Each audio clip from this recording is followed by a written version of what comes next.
আজকে recipe chilli chicken. এর জন্য কর্নফ্লাওয়ার, একটা ডিম, আদা রসুন বাটা আর কাঁচা লঙ্কা দিয়ে ভালো করে এটা মাখিয়ে রেখে দিয়েছিলাম।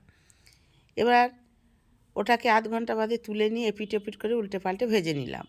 ভাজা হয়ে গেলে পরে এবার দেখুন গ্যাস সিম করে ভেজেছি, এইভাবে ভেজে নিতে হবে। এবার পেঁয়াজ, ক্যাপসিকাম, রসুন নিয়েছি। কড়াই তেল দিয়ে রসুন কুচিটা দিয়ে পেঁয়াজটা দিয়ে দিলাম। পেঁয়াজটা দিয়ে উল্টে পাল্টে নিয়ে এবার ক্যাপসিকামটা দিয়ে দিলাম।